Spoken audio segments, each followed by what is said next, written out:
জয়গুরু। আজ আমরা পড়ব শতবর্ষের আলোকে আর্য দর্পণ। লিখছেন শ্রী শঙ্কর বিশ্বাস। জয়গুরু।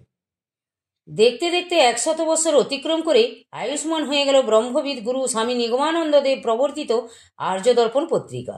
সম্পূর্ণ নিরাভরণ তথা বিজ্ঞাপনবিহীন একটি ধর্মীয় মুখপত্র বিভিন্ন প্রতিবন্ধকতাকে তুচ্ছ করে এতদিন ধরে যে এই ভোগবাদী সমাজে পরাজ্ঞানের আলো বিকিরণ করে এসেছে, সেটা গৌরবের বিষয় বই কি। তবে এই সুদীর্ঘ যাত্রাপথে সবটুকুই যে সুপ্রশস্ত এবং কুসুমাস্তীর্ণ ছিল তা নয়। কিন্তু সে কথা এখন থাক। আর্যদর্পণ পত্রিকা বর্তমানে কোকিলামুখ মঠের পক্ষ থেকে নিগমানন্দ আর্যদর্পণ নামে প্রকাশিত হচ্ছে। সদ্গুরু নিগমানন্দ দেবের ভাবধনুতে নিগমানন্দ নামটি সংযুক্ত হয়েছে, সেটাও হয়তো তারই ইচ্ছা। আর্যদর্পণ শ্রী শ্রী ঠাকুর মহারাজের ভাবধনু তথা বাণীদেহ। আর্যদর্পণে যে তিনি নিত্য বিদ্যমান, সে কথা শ্রী শ্রী ঠাকুর নিজেও প্রকাশ করেছেন। এমন অনেক ভক্ত আছেন যারা আর্যদর্পণকে শ্রী শ্রী ঠাকুরের পুতবিগ্রহ রূপে ভাবতে অভ্যস্ত। শুনতে পাই উড়িষ্যার কোনো কোনো অঞ্চলে ডাক বিভাগের কর্মচারী যখন আর্যদর্পণ ঘরে পৌঁছে দিতে আসেন, তখন ওই বাড়ির মা বোনেরা শঙ্খধ্বনি উলুধ্বনি করে আর্যদর্পণকে বরণ করেন। ধন্য ওদের ভক্তি। এই প্রসঙ্গে আরেকটি ঘটনার উল্লেখ আশা করি মন্দ হবে না। আসামের কোনো এক সংঘানুষ্ঠানে পূজ্যপাদ মহান্ত মহারাজজির সাথে এই অধম উপস্থিত ছিল। জনৈক সংঘসেবীকে পৃষ্ঠা মুড়ে আর্যদর্পণ পাঠ করতে দেখে পূজ্যপাদ মহান্ত মহারাজজি বললেন, আর্যদর্পণ শ্রদ্ধার জিনিস, এভাবে পৃষ্ঠা মুড়ে পাঠ করতে নেই। শ্রী শ্রী ঠাকুর এতে ব্যথা পেয়ে থাকেন। সাথে সাথে নিজের ভুল বুঝতে পেরে ভক্তটি ঠাকুর চরণে ক্ষমা চেয়ে নিলেন। শ্রী শ্রী ঠাকুর এবং আর্যদর্পণ অভিন্ন এই প্রত্যয় দৃঢ় হওয়া যায়। স্বয়ং শ্রী শ্রী ঠাকুর মহারাজের সম্পাদনায় আজ থেকে 100 বছর পূর্বে 1315 বাংলার কার্তিক মাসে আর্যদর্পণের আত্মপ্রকাশ ঘটে কুমিল্লা দুর্গাপুর শান্তি আশ্রম থেকে। তখনও কোকিলামুখ মঠ প্রতিষ্ঠা হয়নি। এই দুর্গাপুর শান্তি আশ্রম থেকে প্রথম 2 বছর নিয়মিতভাবে আর্যদর্পণ প্রকাশিত হবার পর কিছুদিনের জন্য এই প্রকাশনা সাময়িকভাবে বন্ধ রাখতে হয় আশ্রম স্থানান্তরণের কারণে। তারপর কোকিলামুখ মঠ প্রতিষ্ঠার পর 1319 সালে শ্রাবণ মাস থেকে আর্যদর্পণ মঠ থেকেই পুনঃপ্রকাশিত হতে শুরু করে। দুর্গাপুর শান্তি আশ্রম থেকে যখন আর্যদর্পণের প্রথম প্রকাশ শুরু হয়, সেই সময় শ্রী শ্রী ঠাকুর আশ্রিত শিষ্য ভক্ত সংখ্যা খুব কম ছিল। বেশিরভাগ গ্রাহকই ছিলেন স্বধর্ম অনুরাগী ভক্ত। আর্যদর্পণের সেই গুণমুগ্ধ পাঠকদের উদ্দেশ্যে আর্যদর্পণের 3য় বর্ষের প্রথম সংখ্যায় শ্রী শ্রী ঠাকুর মহারাজ লিখলেন, ইহকালের যবনিকার অন্তরালে যাহাদের দৃষ্টি পতিত হইয়াছে এবং কর্ণপটহে মরণের দুন্দুভি ধ্বনি প্রবেশ করিয়াছে, কেবল তাহারাই ব্যাকুলভাবে লেলিহান দৃষ্টিতে আর্যদর্পণের পানে চাহিয়া আছেন। তাহারাই এই জড়প্রাচীরের সুস্থূল যবনিকা ভেদ করিয়া আর্যদর্পণে সেই আনন্দময় শান্তিভূমির প্রতিবিম্ব দর্শন করিতে উদ্গ্রীব। তাহারাই দর্পণের ন্যায় এই আর্যদর্পণ গৃহে রাখিয়া শান্তি লাভ করিতেছেন। শ্রী শ্রী ঠাকুর মহারাজের এই উক্তি শুধু তার শিষ্যভক্ত নয়, সকল মুমুক্ষু জীবের জন্য সমানভাবে প্রযোজ্য। কোকিলামুখ মঠ থেকে আর্যদর্পণ পুনঃপ্রকাশিত হবার সময় থেকেই শ্রী শ্রী ঠাকুর মহারাজ আর্যদর্পণ পরিচালনার দায়িত্ব প্রদান করেন তার প্রিয় পার্ষদ ত্যাগীরাজ স্বামী স্বরূপানন্দজিকে। এই প্রসঙ্গে শ্রী শ্রী ঠাকুরের অন্যতম পার্ষদ স্বামী প্রেমানন্দজি সারস্বত মঠ ও স্বামী স্বরূপানন্দ গ্রন্থে লিখেছেন, কুমিল্লা দুর্গাপুর আশ্রম থাকাকালীন আর্যদর্পণ তথা হইতে 3য় বর্ষের 3য় সংখ্যা পর্যন্ত বাহির হওয়ায় বন্ধ হইয়া যায়। কোকিলামুখে আসার পর হইতে আর্যদর্পণ পুনঃপ্রকাশ করার চেষ্টা করিতে লাগিল। 1319 সনে শ্রাবণ মাস হইতে নিয়মিতভাবে আর্যদর্পণ প্রকাশিত হইতে লাগিল। প্রথম 2-1 মাস ঠাকুর নিজে আর্যদর্পণ সম্পাদনা করিলেন এবং প্রুফও দেখিলেন, কিন্তু পরে ঠাকুর আর্যদর্পণের সম্পূর্ণ কাজই স্বরূপানন্দজিকে বুঝাইয়া দিলেন। তবে মধ্যে মধ্যে ঠাকুর প্রবন্ধ লিখিতেন। ইহার পর হইতে স্বরূপানন্দজি আর্যদর্পণ সম্পাদন করিতে লাগিলেন। অবশ্য ঠাকুরের নিকট হইতে সময় সময় উপদেশ লইতেন। আর্যদর্পণ সম্পাদন অর্থে প্রবন্ধ লেখা, প্রবন্ধ নির্বাচন করা, প্রুফ দেখা, ফর্মাফাজ করা, সেলাই করা, মলার লাগানো, লেবেল লাগানো, গ্রাহকদিগের নাম ঠিকানা লেখা, ভিপি ফর্ম লেখা, মাথায় করিয়া নিয়া ডাকঘরে দেওয়া প্রভৃতি সব কাজই করিতেন। সে সময়ে জোরহাট দর্পণ প্রেসে আর্যদর্পণ ছাপা হইত। পরবর্তী সময়ে মঠে নিজস্ব প্রেসে বেশ কিছুদিন আর্যদর্পণ ছাপা হয়েছিল। তারপর এক সময় অনিবার্য কারণে সেই প্রেস বিক্রি করে দিতে হয়। বর্তমানে আর্যদর্পণ পত্রিকা নিগমানন্দ আর্যদর্পণ নামে কোকিলামুখ মঠের তত্ত্বাবধানে মাননীয় মহান্ত মহারাজজির সম্পাদনায় কলকাতা প্রচার বিভাগ থেকে প্রকাশিত হচ্ছে। শিশু যেমন মায়ের করে সস্নেহে বর্ধিত হয়, ঠিক তেমনভাবে শিশু আর্যদর্পণকে সযত্নে সস্নেহে সপুষ্ট করেছেন শ্রী শ্রী ঠাকুর মহারাজ স্বয়ং। এই বিষয়ে স্বামী স্বরূপানন্দজির যথেষ্ট অবদান রয়েছে। সেই সময় আর্যদর্পণে শ্রী শ্রী ঠাকুরের লেখা বিভিন্ন তত্ত্বমূলক আলোচনা প্রকাশিত হয়েছে, যেগুলো পরবর্তী সময়ে তত্ত্বমালা গ্রন্থে স্থান পেয়েছে। এই প্রসঙ্গে স্বামী স্বরূপানন্দজি খুব সুন্দর একটি মন্তব্য করেছেন।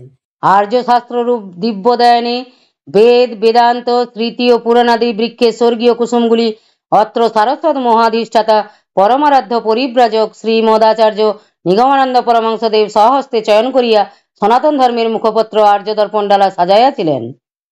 এইভাবে প্রথম দিকে বেশ কয়েক বছর শ্রী শ্রী ঠাকুর মহারাজের বিভিন্ন রচনাতে সুসমৃদ্ধ হয়ে উঠেছিল আর্যদর্পণ।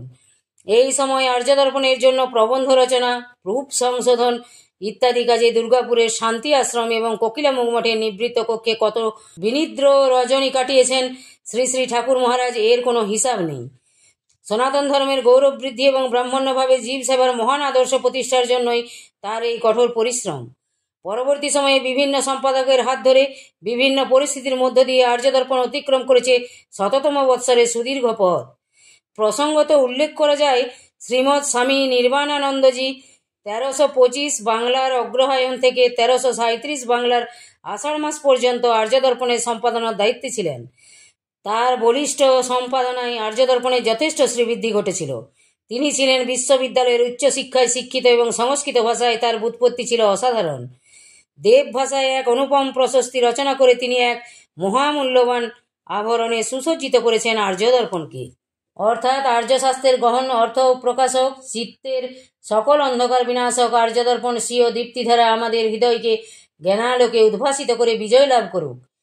সনাতন ধর্মের মুখপাত্র রূপে আর্যদর্পণের পরিচিতি। আর্যদর্পণ নামটি ব্রহ্মবিদ গুরু নিগমানন্দ দেবের মানস ধ্যানে পরিদৃষ্ট। এই নামকরণের তাৎপর্যও সুগভীর। শ্রুতিশাস্ত্র বলছেন, আর্যা জ্যোতিরাগ্রা, তমসার পরপারে রয়েছে নিত্য জ্যোতির্ময় আনন্দলোক, অনিত্যকে অস্বীকার করে নিত্যের দিকে ধাবমান। অজ্ঞান অন্ধকারকে পিছনে ফেলে সেই জ্যোতির্ময় লোকের সন্ধানে এগিয়ে চলা পথিকরাই হচ্ছেন আর্য। আর্য সংস্কৃতি, আর্য ভাবনা তথা ঋষি যুগের মহান আদর্শগুলোই প্রতিফলিত হয় আর্যদর্পণের মাধ্যমে। সদ্গুরু নিগমানন্দ দেব আর্যদর্পণকে সনাতন ধর্মের মুখপত্র বলে অভিহিত করেছেন, কারণ প্রাচীন আর্য মানুষের সত্য সনাতন বৈদিক ধর্মের স্বরূপ কেমন ছিল তা প্রস্ফুটিত করাই এই পত্রিকার মুখ্য উদ্দেশ্য। আমরা জানি ব্রহ্মবিদ গুরু নিগমানন্দ দেবের আরব্ধ ব্রত ছিল 4টি। 1 নম্বর জগৎগুরু পূজা প্রবর্তন, 2 নম্বর সনাতন ধর্ম প্রচার, 3 নম্বর সৎশিক্ষা বিস্তার এবং 4 নম্বর আর্তক্লিষ্ট দরিদ্র নারায়ণ সেবা। সনাতন ধর্ম প্রচার এবং সৎশিক্ষা বিস্তারের ক্ষেত্রে আর্যদর্পণের ভূমিকা প্রশ্নাতীত। আর্যদর্পণ একটি সাধারণ ধর্মীয় মাসিক পত্রিকা নয়, এটি ব্রহ্মবিদ গুরু শ্রী শ্রী নিগমানন্দ দেবের ভাবধনু তথা বাণী দেহ তো বটেই, সাথে সাথে এটি তার ভাবাদর্শ প্রচার প্রসারের একটি বলিষ্ঠ মাধ্যম। এটি সারস্বত মঠের গৌরবের প্রতীক তথা বিজয় ধ্বজা। একজন প্রকৃত নিগম সন্তান শ্রী শ্রী ঠাকুরের ভাবাদর্শের বিষয়ে কখনো উদাসীন থাকতে পারে না। সেই জন্য শ্রী শ্রী ঠাকুর মহারাজ তার প্রতিটি শিষ্য ভক্তকে সুস্পষ্ট নির্দেশ দিয়েছেন আর্যদর্পণ গ্রহণ করার জন্য। তিনি বলেছেন, আমার প্রত্যেক শিষ্য ভক্তকে এই আর্যদর্পণ গ্রহণ করতে হবে। আর্যদর্পণ গ্রহণই আমার শিষ্যের শিষ্যত্বের লক্ষণ। আর্যদর্পণ গ্রহণ না করলে আমি তাকে শিষ্য বলে কেমন করে মনে করতে পারি? শ্রী শ্রী ঠাকুর মহারাজ প্রবর্তিত নিয়ম পঞ্চকের অন্যতম বিধি হচ্ছে আর্যদর্পণ গ্রহণ। আর্যদর্পণ গ্রহণ ঋষি যজ্ঞের সমতুল। ঋষিঋণ থেকে মুক্তি পেতে শাস্ত্রে ঋষি যজ্ঞের বিধান রয়েছে।